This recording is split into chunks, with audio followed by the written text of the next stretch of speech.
Hey, what's up guys? So, for those of you that have seen some of my other videos, you may have noticed that my R3 is lowered.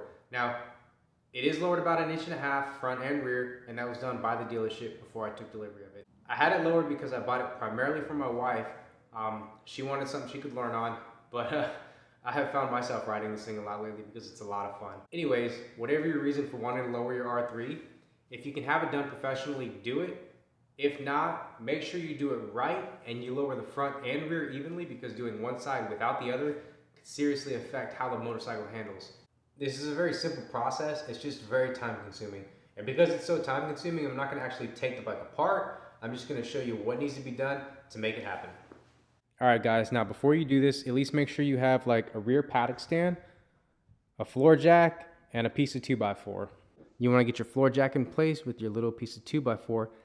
Jack it up and put pressure on the bottom of the engine, just enough to support the weight of the motorcycle, because you do not want any weight on that front wheel when you loosen up your triple tree. So for the front of the motorcycle, you have 1, 2, 3, 4 pinch bolts at the top, and then you've got 2 more right here at the bottom of the triple tree.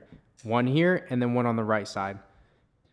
These are a 6mm Allen. The one on the bottom is an 8mm Allen. These 2 covers right here are for bolts that go into the handlebar clip-ons. You should not have to loosen these. Once you loosen these 6 pinch bolts, the triple tree will slide down the fork, or the fork will slide up, however you want to say it.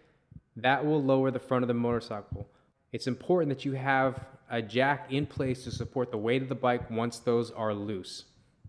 Once you get the front lowered and set, make sure the left and right forks protrude out of the top of the triple tree evenly.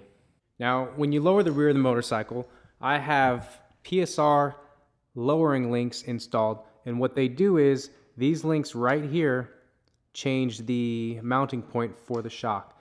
It mounts it further back, and because of science, it lowers the motorcycle. All right, now it is very important when you remove this bolt that attaches the rear shock to the swing arm that you have no weight on the rear swing arm. I've got the jack in place, and as you can see, I can spin the tire, which means there's no weight on that rear swing arm. Now, to do this, I've got the bike jacked up, and I'm kind of using the kickstand as a prop. If you look right here on the bottom of the motorcycle, there is this bar that runs from the left side of the frame to the right side of the frame. And there is these little ears right here. There's an ear here, and there's one on the other side of this 2x4. If you place the 2x4 directly in the middle of those little ears and then jack up on there, it'll allow you to take all the pressure off of the rear tire so that you can take the rear shock out. Now again, these are these 2 little ears that I was just showing you that I had the 2x4 up in between.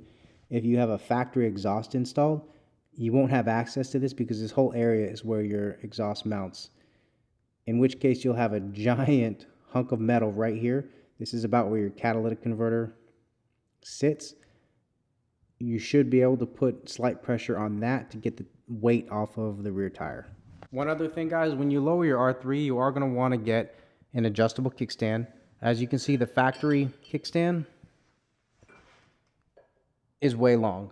If you do not get the adjustable kickstand, then you run a very high risk of your motorcycle tipping over. I know that was a pretty quick rundown on what needs to happen in order to lower the R3.